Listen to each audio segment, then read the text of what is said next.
हा अॼु असांजो जेको टॉपिक आहे उहो गुज़िरियल जेको टॉपिक हो magnetic field due to electric current, हीअ हुनजो सेकेंड पार्ट आहे। उन में करंट ऐं मैग्नेटिक फील्ड जी नेचर खे सम्झण जी कोशिशि कईसीं ऐं अॼु उनजो हिकिड़ो रियल हिसो आहे, पर उन खां पहिरियां शुरूआति कंदासीं लतीफ़ साईं जे बैत सां त हक़ीक़त हिन हाल जी जे ज़ाहिर कयां ज़री लॻे माठ मिरुनि खे डूंगर पवन डरी वञनि वण ॿरी उभरे की न की। त हाणे अचूं था टॉपिक ते त मैग्नेट कहिड़े तरीक़े सां प्रोड्यूस थिए थो। मैग्नेट जो जेको चार्ज सां रिलेशन आहे के हद ताणी सां गुज़िरियल टॉपिक में क्लियर कयोसीं, पर कुझु शयूं जेके रहियल आहिनि उन्हनि शयुनि खे थोरो क्लियर कजे त चार्ज ऐं मैग्नेट जो हिक ॿिए सां हिकिड़ो रिलेशन आहे। जिथे मैटर आहे उते इलेक्ट्रॉन्स आहिनि ऐं जिथे इलेक्ट्रॉन आहे उते चार्ज आहे। हाणे जॾहिं न्यूक्लियस जे चौधारी मुख़्तलिफ़ ऑर्बिट्स में इलेक्ट्रॉन्स रिवॉल्व कनि था त उन जे रिवॉल्विंग जे करे, रोटेशन जे करे इहे इलेक्ट्रॉन करंट पैदा कनि था ऐं उन करंट जे करे उते मैग्नेट पैदा थिए थो। पर जॾहिं असां वटि हिकिड़ो ही आयरन बार आहे, आयरन नंढड़ो ब्लॉक आहे, पर हिन आयरन जे ब्लॉक में मैग्नेट महसूस कोन थो थिए। जॾहिं हिन आयरन जे ब्लॉक में मैग्नेट महसूस त कोन थो थिए, पर हिन आयरन में एटम्स आहिनि ऐं उहे जेके एटम्स आहिनि उन्हनि में इलेक्ट्रॉन्स आहिनि। पर पॉइंट इहो आहे त हिन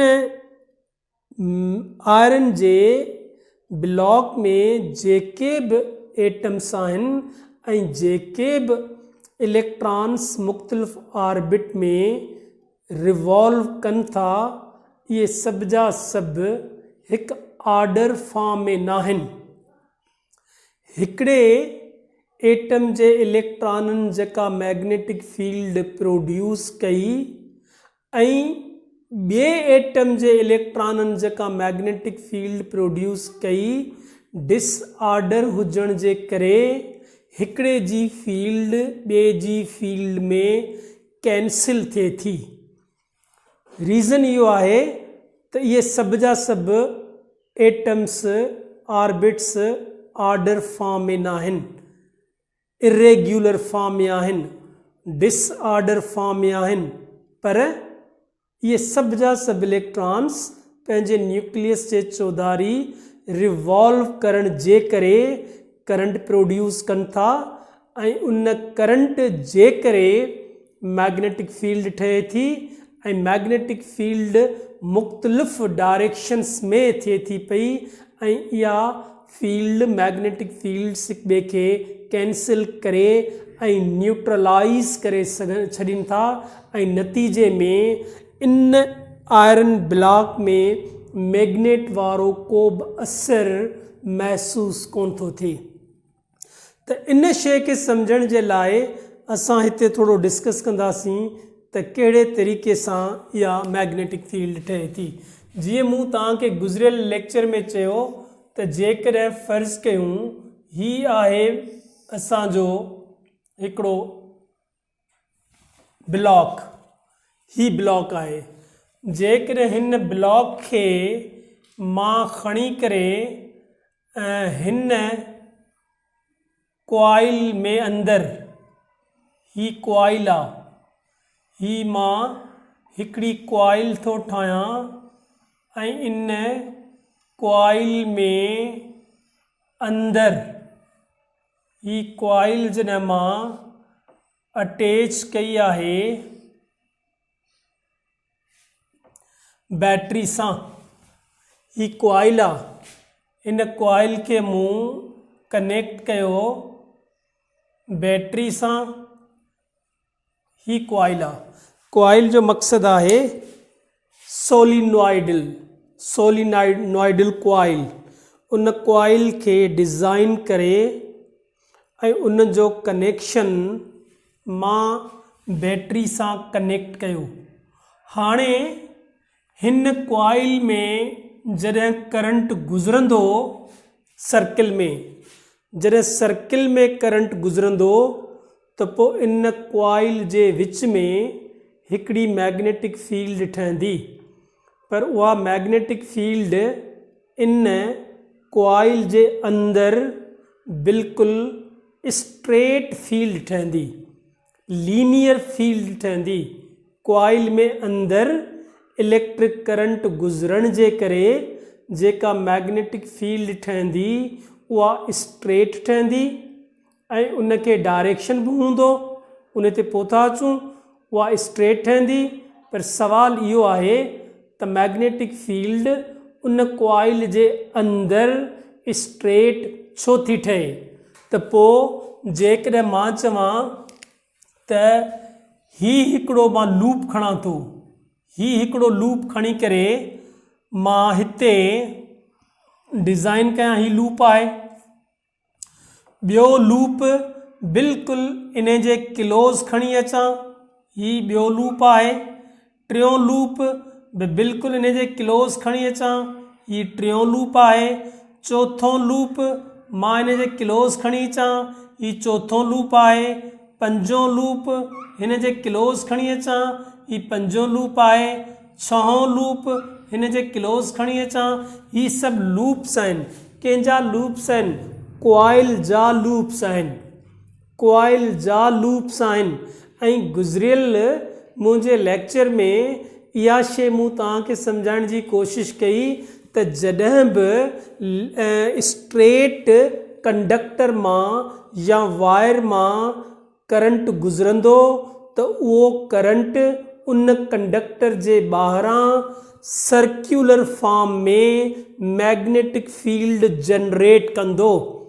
वरी इहो पॉइंट खयोंसीं त जेकॾहिं कंडक्टर या वायर स्फेरिकल आहे त पोइ मैग्नेटिक फील्ड कीअं ठहंदी? त पोइ उन स्फेरिकल कंडक्टर खे पीसिस में डिवाइड करे ऐं हर पीस खे ईअं रखियोसीं जीअं हर पीस लीनियर लॻे, स्ट्रेट लॻे। त पोइ असां ॾिठोसीं त हर पीस जे सराउंडिंग में स्फेरिकल शेप में हिकिड़ी फील्ड ऑफ फोर्स ठहे पई ऐं उहा फील्ड डिपेंड करे पई करंट जे फ्लो थियण ते। जेकॾहिं करंट वधीक पियो फ्लो थिए वायर मां त उन जे चौधारी सर्क्यूलर फॉर्म में मैग्नेटिक फील्ड स्ट्रॉन्ग पई ठहे। पर जेकॾहिं इलेक्ट्रिक करंट वायर मां घटि पियो गुज़रे त मैग्नेटिक फील्ड वीक पई ठहे। मतिलबु त मैग्नेटिक फील्ड डिपेंड करे पई amount of electric current which is passing through the conductor, उन ते डिपेंड करे पई। त ही जेके लूप्स मूं ठाहिया आहिनि, कॉइल जा लूप्स ठाहिया आहिनि, त जॾहिं करंट हिन मां गुज़रे थो हिकिड़े लूप मां त पोइ मैग्नेटिक फील्ड ही थी ठहे, हिन जी मैग्नेटिक फील्ड ही ठही। पर वरी जॾहिं ॿिए लूप मां थो अचे ऐं ॿिए वायर मां थो अचे त उहो वरी सिधो करे थो छॾे, वरी हे कर्व थियण थो चाहे त अॻियां वरी ॿिए लूप जो मैग्नेटिक फील्ड मिलेसि थो, वरी कर्व थियण थो चाहे त अॻे लूप जी मैग्नेटिक फील्ड जॉइन थी करे वरी अॻियां थो वञे त अॻे फील्ड जी मैग्नेटिक फील्ड जॉइन थी करे। त पोइ हिते असांखे ही मिले थी हिन शेप में स्ट्रेट, बिल्कुलु स्ट्रेट। जेकॾहिं असांखे हिन लिहाज़ सां असां ॿाहिरि कर्व थींदी, पर जॾहिं अंदर थींदी त अंदर स्ट्रेट ऐं ॿाहिरि कर्व में अची वेंदी ऐं हिन हिसाब सां फील्ड ठहंदी ऐं हिन हिसाब सां अंदर फील्ड ठहंदी। हाणे जॾहिं अंदर ॾिसो हर हिकु लूप मां जॾहिं इलेक्ट्रिक करंट गुज़रे थो त अंदर लूप में जॾहिं हिकिड़े लूप मां करंट गुज़रे थो ऐं मैग्नेटिक फील्ड ठहे थी त उहा बिल्कुलु मिनिमम लेंथ में स्ट्रेट थी करे वरी अॻियां मैग्नेटिक फील्ड मिलेसि थी सिधी थी वञे, वरी अॻियां ॿिए लूप जी मैग्नेटिक फील्ड मिले थी सिधी थी वञे, वरी अॻियां ॿिए लूप जी मैग्नेटिक फील्ड मिले थी सिधी थी वञे त पोइ अंदर जेको क्वाइल जेसि ताणी आहे जेसी ताणी क्वाइल आहे तेसी ताईं उन क्वाइल मां करंट गुज़रंदो ऐं जेसी ताणी क्वाइल आहे तेसी ताईं मैग्नेटिक फील्ड स्ट्रेट मिलंदी, स्ट्रॉन्ग बि मिलंदी जेका करंट जी क्वांटिटी ते डिपेंड थी करे। पर जीअं उहा क्वाइल ख़तम थी थिए त पोइ magnetic lines of force spread थी थियूं वञनि, उन्हनि जे विच में गैप अची थो वञे ऐं उहे स्केटर्ड थी थियूं वञनि ऐं जॾहिं स्केटर्ड थियनि थियूं त पोइ उते असां चवंदासीं त हाणे हिते क्वाइल कान्हे का, हिते क्वाइल कान्हे का, पर हितां मैग्नेटिक लाइन्स ऑफ फोर्स ॿाहिरि निकितियूं आहिनि, तंहिं करे असां इन खे चवंदासीं त इहो नॉर्थ पोल आहे। छो त इन शइ खे डिस्कस करे चुका आहियूं त जॾहिं बि मैग्नेटिक लाइन्स ऑफ फोर्स ॿाहिरि निकिरंदियूं त उनखे कंसीडर कंदा आहियूं नॉर्थ पोल ऐं जिथे अंदरि दाख़िल थींदियूं आहिनि उनखे कंसीडर कंदा आहियूं साउथ पोल। हाणे हिन पॉइंट खे डिस्कस करिणो आहे त ही जेकॾहिं मां आयरन जो ब्लॉक खणी करे मां हिते हिन क्वाइल में अंदरि जेकॾहिं मां रखां, हिन क्वाइल में अंदरि मां ही अंदरि क्वाइल में मूं ही ब्लॉक रखियो, क्वाइल में आयरन जो जॾहिं मूं ब्लॉक हिते अंदरि इन में रखियो त हाणे ही जेको ब्लॉक आहे इन ब्लॉक आयरन जो ब्लॉक इन ब्लॉक में जेके बि एटम्स जंहिं बि डायरेक्शन में हुआ, रेंडम डायरेक्शन में हुआ, डिफरेंट डायरेक्शन में एटम्स हुआ, पर हाणे मां छा कयो त इन क्वाइल मां करंट गुज़ारियो, इन करंट जे करे मैग्नेट पैदा थियो, उन मैग्नेट में आयरन जो ब्लॉक रखियो। हाणे आयरन जे ब्लॉक में जेके एटम्स आहिनि उन्हनि एटम्स ते मैग्नेटिक फोर्स लॻो ऐं उहो मैग्नेटिक फोर्स छा कंदो त उहो मैग्नेटिक फोर्स उन्हनि सभिनी रेंडम एटम्स खे, उन्हनि एटम्स जे ऑर्बिट्स खे हिकु शेप ॾींदो, हिकु ऑर्डर फॉर्म में उन्हनि खे शेप ॾींदो। ही जेकॾहिं हिकिड़ो कर्व हिकिड़े एटम जो आहे त बिल्कुलु उन जे भरिसां ॿिए एटम जा ऑर्बिट्स हूंदा, वरी टे एटम जा ऑर्बिट्स हूंदा, वरी चौथे एटम जा ऑर्बिट्स हूंदा। ईअं सॼे ब्लॉक में जेके बि एटम्स हूंदा उहे ऑर्डर फॉर्म में अची वेंदा ऐं उन्हनि जो करंट हिकिड़े स्पेसिफिक डायरेक्शन में गुज़रंदो ऐं करंट गुज़रण जे करे उन्हनि जी जेका मैग्नेटिक फील्ड ठहंदी उहा मैग्नेटिक फील्ड कंहिं बि ॿी मैग्नेटिक फील्ड में कैंसिल कोन थींदी। छो त सभई ऑर्डर फॉर्म में आहिनि, समेट्रिकल फॉर्म में एटम्स आहिनि ब्लॉक जे अंदरि, रेंडम कोन्हनि के डिफरेंट डायरेक्शन में ऑर्बिट्स में इलेक्ट्रॉन्स रिवॉल्व कोन था कनि, जॾहिं सभु जा सभु हिकिड़े ऑर्डर फॉर्म में आहिनि ऐं सभु जा सभु हिकिड़े ई डायरेक्शन में रिवॉल्व कनि था ऐं सभु जा सभु हिकिड़े ई डायरेक्शन में इलेक्ट्रिसिटी फ्लो थिए थी, त पोइ उहा इलेक्ट्रिसिटी, उहो इलेक्ट्रिक करंट जेको मैग्नेट पैदा कंदो, उहो बि हिकिड़े ई डायरेक्शन में मैग्नेटिक फील्ड जनरेट थींदी। त पोइ उहा मैग्नेटिक फील्ड, हिन जी जेका मैग्नेटिक फील्ड आहे उन खे सपोर्ट कंदी। माना हाणे जेका मैग्नेटिक फील्ड थी ब्लॉक रखण खां पोइ इहा मैग्नेटिक फील्ड हाणे स्ट्रॉन्ग थींदी। छाजे करे? हिकिड़ी मैग्नेटिक फील्ड थी कॉइल मां करंट गुज़ारण जे करे, ॿी मैग्नेटिक फील्ड असांखे मिली जॾहिं ब्लॉक रखियोसीं मैग्नेटिक फील्ड में, ऐं इन ब्लॉक आयरन जे ब्लॉक जा सभई एटम्स ऑर्डर फॉर्म में अची विया, सभई इलेक्ट्रॉन्स ऑर्डर फॉर्म में अची विया, सभई ऑर्बिट्स ऑर्डर फॉर्म में अची विया। हिकिड़े डायरेक्शन में इलेक्ट्रॉन्स जो फ्लो आहे, हिकिड़े डायरेक्शन में इलेक्ट्रॉन जो रिवोल्यूशन आहे ऐं हिकिड़े डायरेक्शन में रोटेट कनि था। तंहिं करे जेका मैग्नेटिक फील्ड थी उहा बि स्ट्रॉन्ग थींदी, कैंसिल कोन थींदी।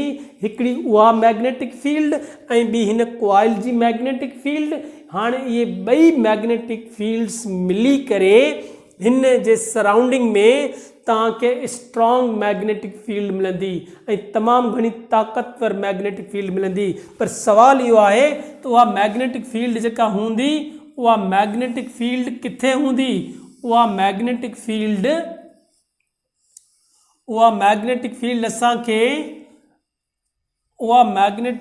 असांखे मिलंदी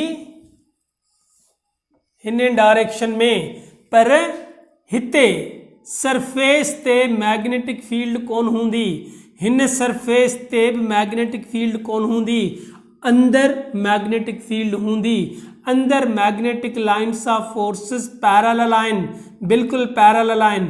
पर सवाल इहो आहे त अपर सरफेस जेको कॉइल जो आहे उते मैग्नेटिक फील्ड छो कोन्हे? लोअर सरफेस जेको कॉइल जो आहे उते मैग्नेटिक फील्ड छो कोन्हे?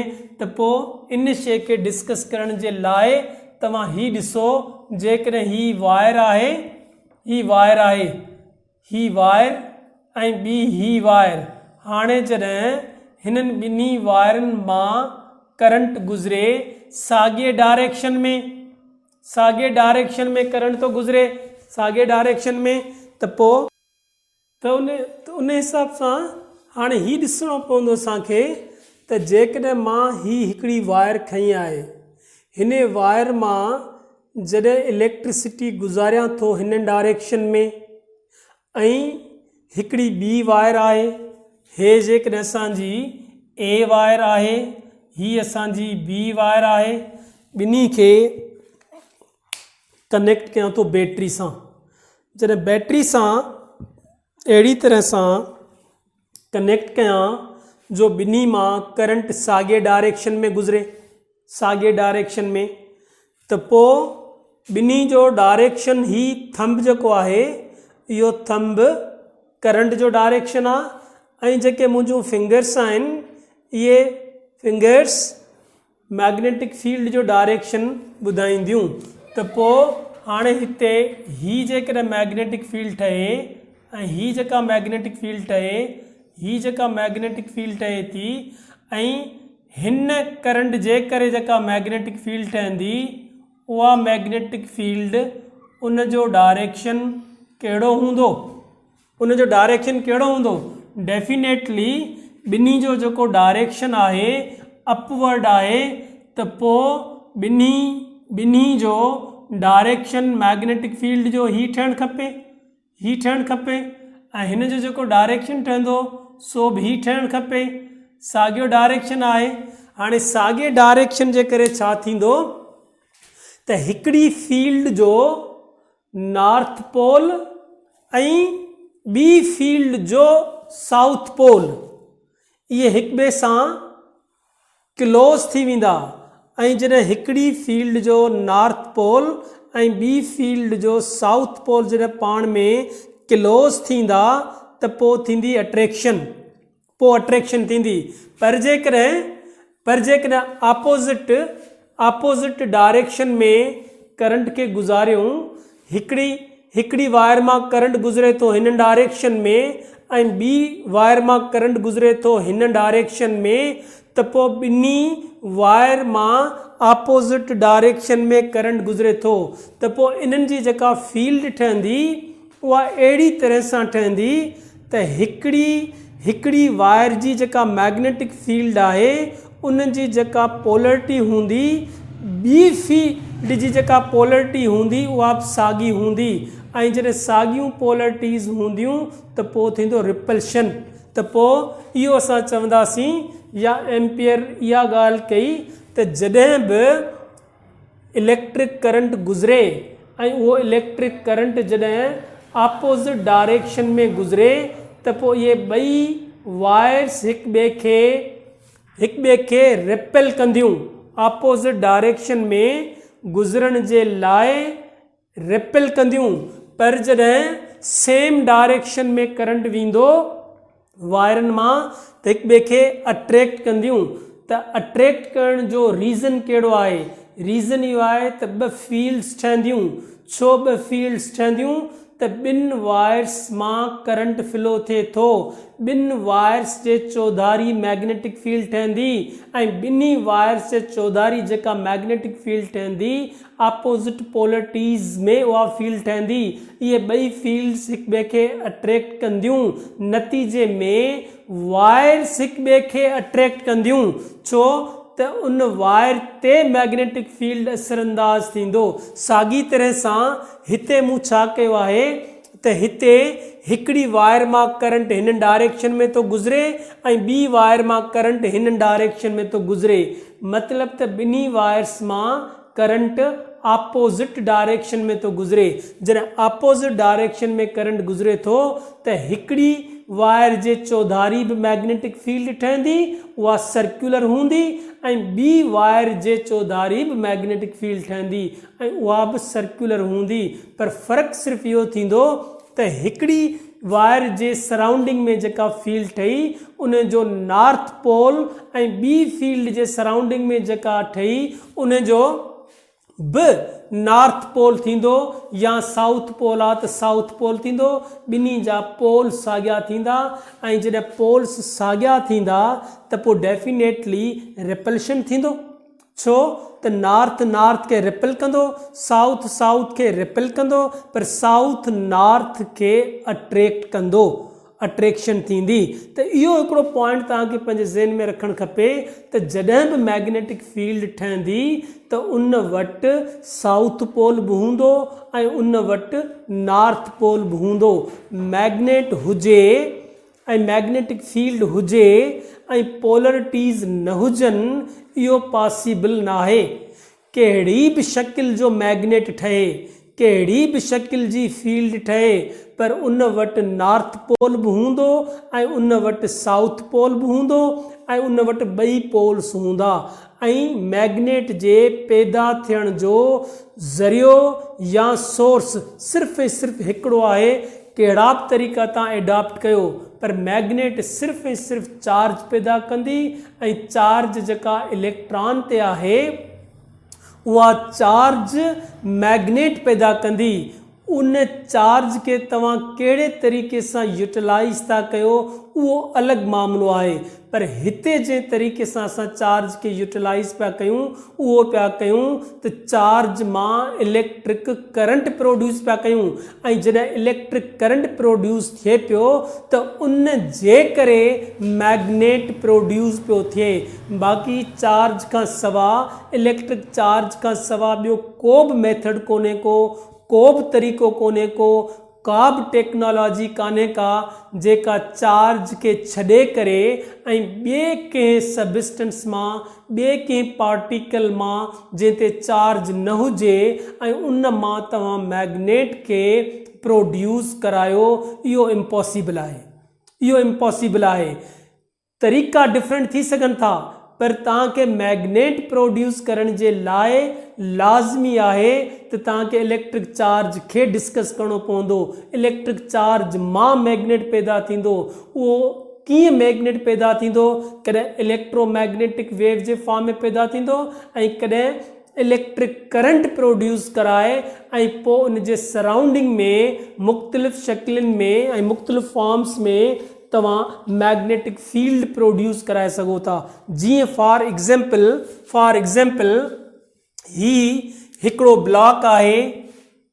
ब्लॉक आहे स्टील जो या हार्ड सबस्टेंस जो, हार्ड मेटल जो, ऐं ही हिकिड़ो ॿियो ब्लॉक आहे जेको टिन आहे। टिन बिल्कुलु टिन माना हल्को मेटल आहे। हाणे जॾहिं असां ही टिन वारो ब्लॉक खणी करे हिन सोलिनॉइडल कॉइल में अंदरि रखंदासीं ऐं कॉइल मां करंट गुज़रंदो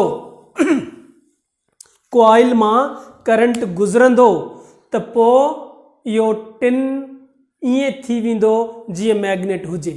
हिन टिन में इहा मैग्नेटिक प्रॉपर्टी अची वेंदी, पर इहा प्रॉपर्टी केसी ताईं हूंदी, इहा प्रॉपर्टी हिन टिन में मैग्नेट थियण वारी प्रॉपर्टी तेसी ताईं हूंदी जेसी ताईं कॉइल मां इलेक्ट्रिक करंट गुज़रे थो। पर जॾहिं तव्हां बैटरी खे बंदि कयो, डिस्कनेक्ट कयो ऐं बैटरी बंदि थी वई त पोइ टिन हाणे टिन ई रहंदो ऐं ही टिन मैग्नेट वांगुरु बिहेवियर न रखंदो। मतिलबु त टिन में इहा प्रॉपर्टी डेवलप थी त टिन जा जेके एटम्स आहिनि उहे जॾहिं मैग्नेटिक फील्ड में हूंदा त सभ जा सभु एटम्स ऑर्डर फॉर्म में अची वेंदा, सभिनी जी अरेंजमेंट चेंज थी वेंदी। छो त सोलिनॉइडल कॉइल में जेको मैग्नेट ठहियो करंट प्रोड्यूस करण जे लाइ या उन जे करे उहो मैग्नेट टिन जे एटम्स ते एक्ट थो करे, उन्हनि एटम्स ते एक्ट करे ऐं उन्हनि खे उबते सुबते फॉर्म में जेकॾहिं एटम्स आहिनि उन्हनि खे सिधो थो करे, उन्हनि खे हिकिड़े फॉर्म में रखे थो, हिकिड़े ऑर्डर में रखे थो। जॾहिं हिकिड़े ऑर्डर में सभ जा सभु एटम्स अची था वञनि त पोइ उन्हनि मां जेको करंट फ्लो थो थिए उहो बि साॻे तरीक़े सां थिए थो जीअं मां तव्हांखे पहिरियां ॿुधाए चुकसि। पर हिन में मसइलो इहो आहे त हिन ई तेसी ताईं इन जा एटम ऑर्डर फॉर्म में रहंदा जेसी ताईं इन्हनि जे मथां मैग्नेटिक फोर्स लॻंदो रहंदो। पर जेकॾहिं मैग्नेटिक फोर्स ख़तम थी वियो त वरी इहे एटम्स पंहिंजी इनिशियल पोज़ीशन ॾे हलिया वेंदा ऐं रेंडम डायरेक्शन ॾे हलिया वेंदा ऐं पोइ उन्हनि जी जेका मैग्नेटिक फील्ड ठहंदी उहा कंहिं न कंहिं ॿिए एटम जे इलेक्ट्रॉन में कैंसिल थी वेंदी ऐं पोइ नेट मैग्नेटिक फील्ड असांखे ज़ीरो मिलंदी। त पोइ हिन जे लाइ टिन जे लाइ असां टर्म यूज़ कंदासीं त ही टेम्पररी मैग्नेट थो थिए, ही टेम्पररी मैग्नेट थो थिए। ही टेम्पररी मैग्नेट जो नालो खणंदो छो त मैग्नेट में आहे त मैग्नेट आहे, पर जेकॾहिं मैग्नेट में न आहे त पोइ ही मैग्नेट न आहे। पर जेकॾहिं मां हिन हेवी मेटेलिक ब्लॉक खे खणी करे ऐं मां हिन आयरन जेका सोलिनॉइडल कॉइल आहे इन जे विच में रखां ऐं इन कॉइल मां करंट खे गुज़ारियां ऐं उहो करंट जेको कॉइल मां गुज़रंदो उहो मैग्नेट पैदा कंदो ऐं उहो मैग्नेट बि साॻियो कमु कंदो जेको टिन जे एटम सां इन कयो हो। माना हिन हेवी मेटल जे एटम्स खे वरी पकड़े ऐं सिधो कंदो ऐं ऑर्डर फॉर्म में रखंदो ऐं ऑर्डर फॉर्म में रखे करे सभिनी खे सिमेट्रिकल फॉर्म में आणे छॾींदो। हाणे जॾहिं सभई सिमेट्रिकल फॉर्म में एटम्स अची विया त पोइ इन्हनि सभिनी जा जेके इलेक्ट्रॉन्स आहिनि उहे हिकिड़े ई डायरेक्शन में सर्क्यूलेट कंदा, रोटेट कंदा, ओसिलेशन हिकिड़े डायरेक्शन में थींदी, करंट हिकिड़े डायरेक्शन में प्रोड्यूस थींदो, मैग्नेटिक फील्ड हिकिड़े डायरेक्शन में प्रोड्यूस थींदी ऐं पोइ इहो फ़ाइदो थींदो त हाणे जॾहिं हिन हेवी मेटल जा एटम्स हिकिड़ो दफ़ो ऑर्डर फॉर्म में अची विया त हाणे उहे वापसि कोन वेंदा। इन्हनि जो इहो परमनेंट ऑर्डर फॉर्म डेवलप थी वियो ऐं कंहिं कयो सोलिनॉइड जी मैग्नेटिक फील्ड कयो। हाणे छा थींदो त हाणे जेकॾहिं असां हिन खे बंदि कयूं, बैटरी खे बंदि कयूं, इलेक्ट्रिक करंट न गुज़रे कॉइल मां, हाणे हिन हेवी मेटेलिक बॉब खे खणी करे ॿाहिरि रखूं त हाणे ही थी वेंदो मैग्नेटिक बार। हाणे हिन में परमनेंट मैग्नेट वारी प्रॉपर्टी अची वई आहे। हाणे ही जेको मैग्नेट ठहियो, हाणे ही जिथे बि खणी वेंदासीं उते इहो मैग्नेट वांगुरु ई पंहिंजो बिहेवियर ॾेखारींदो। त जेके मार्केट में या फैक्ट्रियुनि में जेके मैग्नेट ठहंदा आहिनि उहे इन तरीक़े सां ठहंदा आहिनि ऐं पोइ हिननि मैग्नेट खे मुख़्तलिफ़ पर्पज़ जे लाइ यूज़ कयो वेंदो आहे, यूटिलाइज़ कयो वेंदो आहे। त आख़िर में ही मुंहिंजो टॉपिक जेको आहे सो पहिरें टॉपिक जो तसलसल हो।